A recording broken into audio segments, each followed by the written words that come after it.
kita nih. La haula wala quwata illa billah. Ayo ingat Allah maksudnya. Mengingat Allah itu tidak harus di masjid. Mengingat Allah itu tidak harus sholat. Kapanpun, dimanapun, dalam keadaan apapun harus tetap ingat kepada Allah. Inna sholata tanha anil fasya'i wal munkar wa la zikrullahi akbar.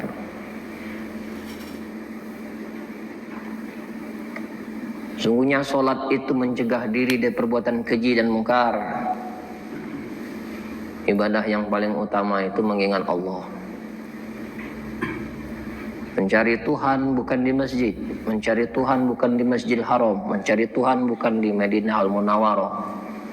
Cari Tuhan pada dirimu.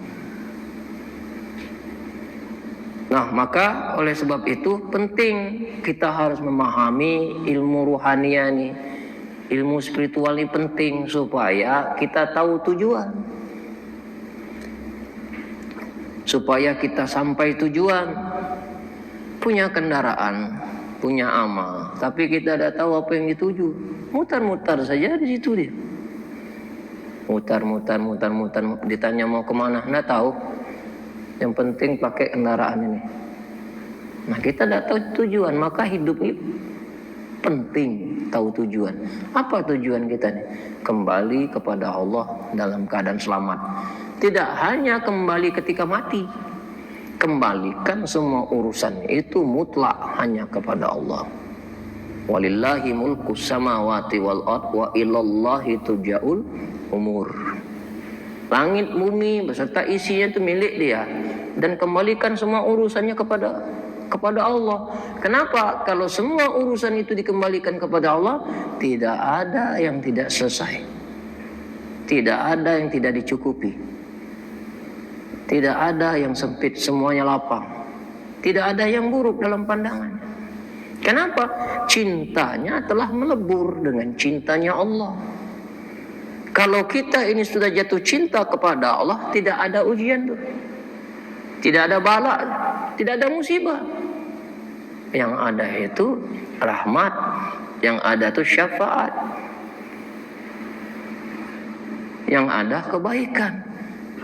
Tiadalah mungkin seorang kekasih itu akan memberikan bala, bencana, musibah pada dirinya.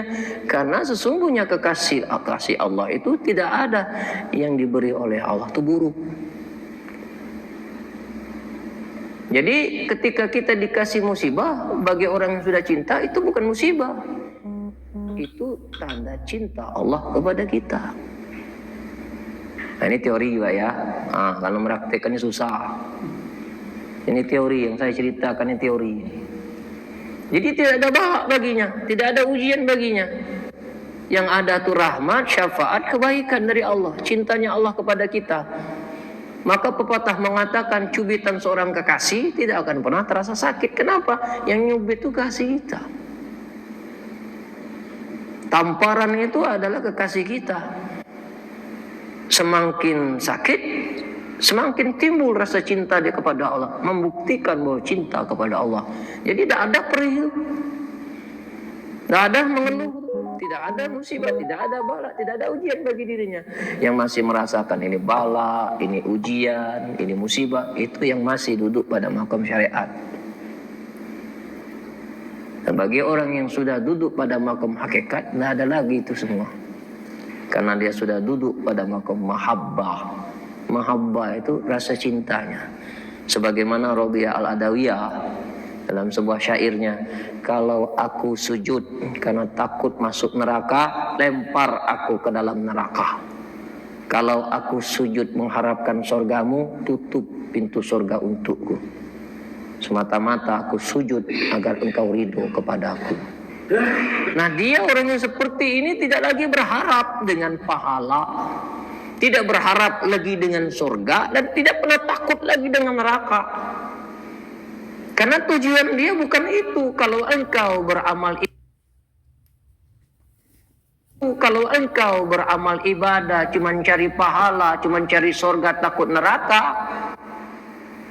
maka kata Allah, kalau tidak ada surga neraka, apakah aku ini tidak layak untuk sembah? Jadi walaupun ada neraka, tidak ada neraka, ada balasan, tidak ada balasan nanti setelah mati ini, itu bukan urusan kita. Yang penting di dunia ini telah kau tampakkan mahabbamu kepada Allah. Tidak peduli hujan, tidak peduli capek, tidak peduli sakit, maju terus, pantang mundur tak gentar. Nah inilah tanda cinta. Nah cinta itu harus dibuktikan dengan pengorbanan. Apa yang sudah kita korbankan untuk agama Allah ini? Apa yang sudah kau korbankan untuk menegakkan keadilan ini? Jadi kalau kita belum ada yang kita korbankan untuk agama kita nih, tidak usah banyak omong-omong.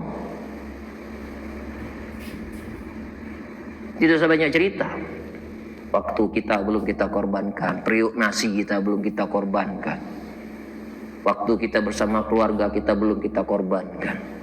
Ini orang-orang yang cinta kepada Allah ini banyak yang dikorbankan. Periuk nasinya tumpah, kebersamaan sama keluarga habis, semua ngurusi umat. Dia korbankan semuanya. Demi apa? Demi Allah. Lillahi ta'ala. Itulah ikhlas. Nah kita ini yang sering kita alami ini adalah ketika berbicara tentang agama, di situ ada kepentingan, semangat kau. Kepentingan diri maksudnya, kepentingan pribadi. Maju, tapi kalau di situ menuntut pengorbanan, tidak mau. Itu lemak diri, tak lemak diurang. Tak yes. Mau ingin diridhoi, bahkan ingin minta sorga, tapi tak ada pengorbanan. Itu namanya menghayal. Rojak harap kita itu tidak terbalas. Karena apa? Tidak ada yang kau tanam. Seorang petani berharap bisa panen karena dia bercocok tanam. Dia bercocok tanam, tanam pisang, tanam kates, tanam padi. Ada harapan dia bakal panen. Tapi kalau dia tidak bercocok tanam, tidak menanam padi, tidak menanam pisang, tidak menanam pepaya, begitu dia ngomong, mudah-mudahan bisa panen. Itu namanya berhayal. Tulul amal, tinggi angan-angan.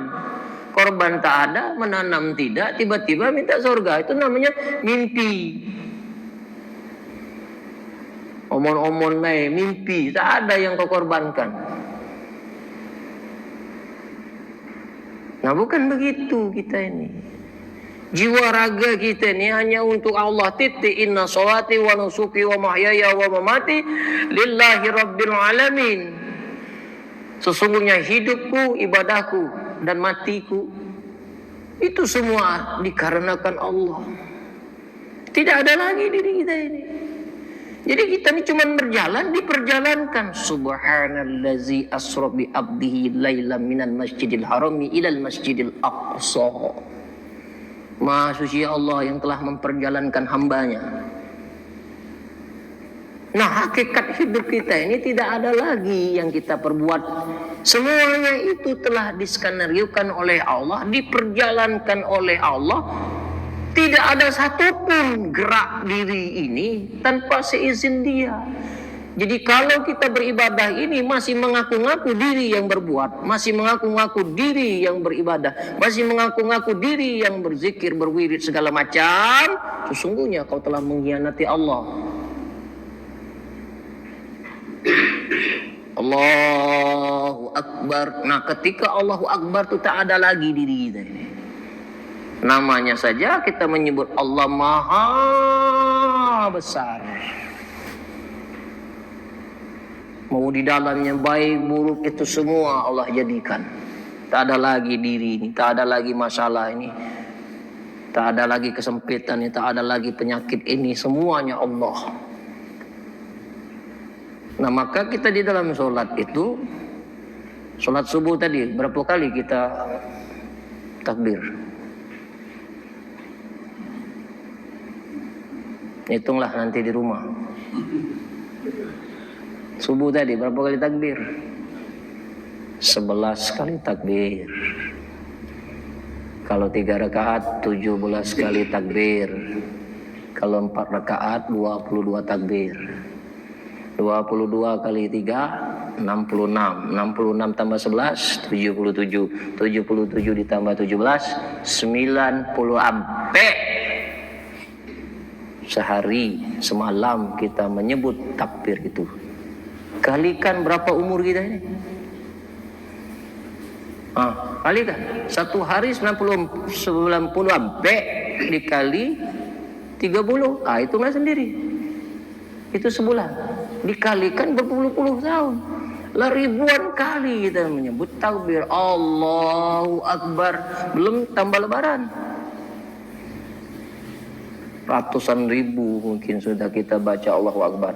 Nah, kenapa kau masih mengakukan diri itu? Sebenarnya takbir itu ada untuk melemahkan sifat keakuan kita, untuk menghilangkan sifat keakuan itu. Maka dalam sholat itu yang pertama itu Allahu Akbar, Allah Maha Besar, hilanglah kau itu. Dan disugesti diri kita ini. Maka orang yang sering menyebut takbir tapi tidak mengerti makna takbir itu ya begitulah, sifat keakuannya timbul. Berbuat anarkis, mengucap takbir ini kan tidak nyambung nih. Ucap takbir tapi sombong. Masih ada diri dia di situ. Ucap takbir masih angkuh kalau bicara, masih ada dirinya. Nah, lepaskan itu semua, dipahami Allah Maha Besar, tak ada lagi diri kita. Itulah timbullah menjadi keikhlasan pada diri ini.